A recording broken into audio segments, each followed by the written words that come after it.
Alright, so kamar yadda anytime nake gaya muku in Allah ya da a wannan course zan yi guiding naku ne step by step inda za ku fara yin trading like business. So insha Allah for now zan nuna muku step by step inda za ku yi building trading edge naku. Idan muka duba like already yanzu mun riga mun shigo cikin computer mu. So abu na farko zan fara muku explanation ma akan ma menene trading edge. Like ya kamata ka fara sanin menene trading edge. So trading edge shine abin da zai taimaka maka idan kana so ka zama profitable trader. Like trading edge shine trading plan naka. Like idan baka da trading plan ka sani kai ba trader money. Definitely kai ba trader money. So kuma baka dauka trading like business ma. Maybe kawai kana yin gambling ne. Kamar yadda kuka sani, let's say kai ne yanzu maybe kana business. So za ga wannan business din naka time da zaka fara yin shi idan baka da plan a wannan business din naka. So za ga wannan business din naka maybe ba inda zai je, maybe zai zo ya rushe. So a trading ma haka ne. Idan kana so ka fara trading like ka dauka trading like business, so dole maybe kana da plan. Kun gane ba? So wannan plan din is very very important. Like so in Allah ya yarda yanzu shine abin da zan yi guiding naku step by step yanda za ku yi building trading edge naku. So amma kafin nan like kafin ka fara attempt din yin building like trading edge naka akwai abin da ya kamata ka sani.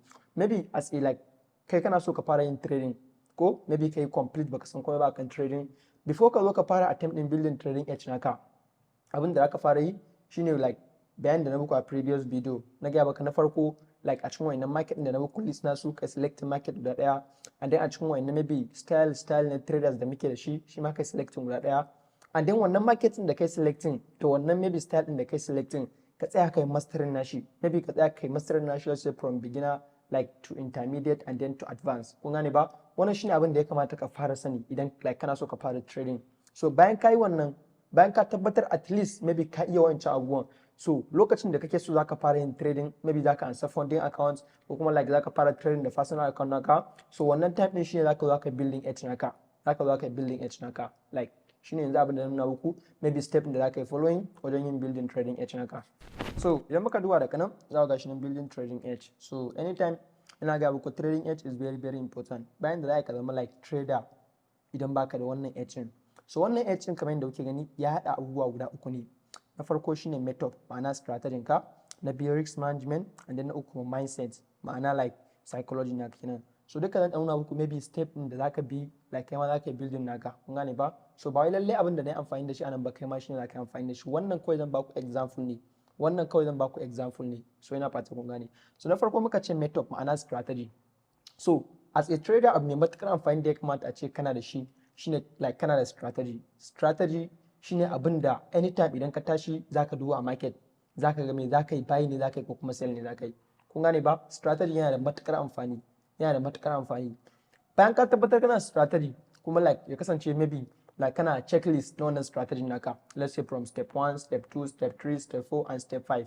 Ya kasance kana checklist, like bari baku example maybe yanda checklist yake kamar yanda kuke da kana, idan muka duba da kana like zamu ga method, ma'ana strategy kenan. Like idan muka yi kasa zamu ga nan na farko. So ga wannan example na farko wanda ga baku wannan like kaman checklist kenan. Let's say a ce wannan shine strategy ka. So na farko maybe a checklist naka maybe zaka ce abin da zaka fara dubo a market. Maybe step 1 naka maybe shine higher time frame like internal and external liquidity. Ma'ana zaka yi draw all liquidity a wannan level din. So the more ka yi draw all liquidity a wannan level din maybe ka san bias naka, ka san bullish ne ko kuma bearish ne. And then maybe step 2 naka kuma maybe zaka ce idan like a wannan step 1 din kai mark din like maybe 4 hour, let's say wannan higher time frame din, let's say 4 hour naka kenan. 4 hour shine higher time frame naka. Maybe kai mark let's say 4 hour like favor lookup naka. So the more ya tapping wannan level din, maybe step 2 naka kuma zaka yi switching a step 2 kuma yan kai switching kuma like that maybe zaka zo ka duba market maker model, maybe buy model ne ko sell model. Kun gane ba? Maybe shine step 2 naka. Maybe step 3 naka entry point ne maybe zaka yi shine favor lookup ko kuma inverse favor lookup, and then maybe at this point naka maybe a previous high ne ko kuma previous low, ana da liquidity. So haka zaka tsara checklist naka, amma wannan na baku example ne. Like checklist naka kai ya wuce abu guda 4 zuwa guda 5. So wannan example na baku like idan kana strategy ka san yadda zaka tsara. Ina fatan kun gane. So wannan example na baku ko manta ba like na ce ku amfani da wannan bane, wannan ko example na baku. So anda idan muka duba sai daga nan kasa kuma maybe sai like maybe da kan zaka yi mark, maybe wannan kila shine shi ma area yana cikin abin da zaka dinga marking idan zaka yi trading, maybe previous day high and low, Asian high and low ko yes Asian London high and low, shi ma maybe duka zaka yi mark. Wannan shine time based liquidity. yes. Maybe kuma idan muka duba daga nan maybe kuma wannan shine abin da zaka dinga following anytime. Maybe za ga number one asset, maybe iya wa'annan sune asset da zaka dinga trading, ES and NQ, maybe station London and New York ne zaka dinga trading, maybe time frame naka 4 hour ne, higher time frame naka 15 minute ne, lower time frame naka, maybe risk per trade naka 1:2, maybe risk at what naka shima 1:2. So wannan shine kamar example yanda zaka tsara maybe trading strategy ka da kuma trading like checklist naka. Wannan is very very important kamar yadda kuke gani. So wannan shine yanda maybe za ku tsara, kashin na ku example. Sai muka zo muka duba daga nan kuma muka ce risk management. So risk management ka kuma ta anytime risk management iya shi kadai ma strategy ne, like guarantee ko da baka da wani standard strategy a wannan market din amma kana da risk management mai kyau, ka san dole sometimes zaka yi profit, sometimes zaka yi loss, definitely ka sani. So risk management yana da matukar amfani, ka kuma ta da wannan. So example maybe shima let's say muka duba daga nan, let's say aka ce nan risk per trade ɗinka maybe 1:2, risk at what naka 1:2, sai nan maybe zaka sama kanka rules based on risk naka kenan, like sai nan maybe ka ce do not take more than 2 trade, like more than 3 trade like per day, a day, like baka dinga taking trading ba more than guda 3 a rana. Ko sai kuma na aka ce gashi nan if I take gashi nan 2 loss I'm working away from the market, like dimo kai loss guda biyu maybe zaka bar market din. So kuna gani shi ma ka zaka tsara example maybe na like rules naka da zaka samu kanka under risk management da kuma shi kanshi ma risk management din da zaka dinga amfani da shi maybe a personal account naka da kuma funding account naka. So shi ma yana da matukar amfani. Sannan da kanan muka zo muka ce like maybe mindset ma'ana psychology kenan. Wannan is very very important, is very very important. Shi ma like maybe zaka samu kanka rules ne, abin da ya kamata ka yi da abin da ya kamata ka kai. Example shi ma zan baku anan shine let's say anan kamar yadda muke gani na baku wannan example din na farko, zamu ga maybe confirmation bias, maybe anytime abin da ka samu kanka rules before kai taking trading sai kai confirmation na bias, ma'ana bullish ne ko kuma bearish ne a ciki. Zamu ga wannan gashi nan fear of missing out, ma'ana FOMO kenan, like idan trading ya wuce ka za ka hakura. Gashi nan like fear and greed nan, gashi nan revenge trading, gashi nan overconfidence, anytime kana overconfidence a trading wannan it doesn't make sense. So bai yi ba kwata-kwata, kun gane ba? Wannan maybe shine example ne da maybe za ku tsara like rules naka kenan, abin da za ka dinga following anytime before idan ma kafin ma kama ya attempt din yin komai ma a trading, kun gane ba? Like wannan za ka tsara shi kamar rules naka kenan based on mindset ɗinka kenan, psychology naka kenan. Yes. So dan muka duba kuma daga nan sai muka sa ga wannan kuma example shi ma like nan ce buga shi nan maybe a rules naka za ka sama kanka maybe iya 50% win rate mark ne ma, maybe idan kai trading guda 10 kai loss 5 kai profit 5 wannan ya ishe ka.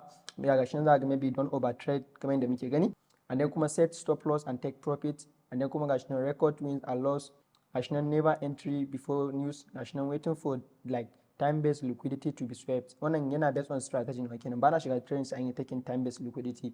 Yes.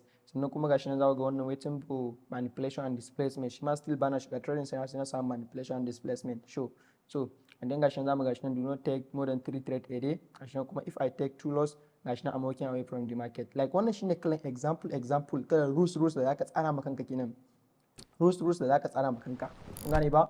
So wannan abubuwan da ka hada su wannan guda uku nan shine zai baka like edge naka na trading.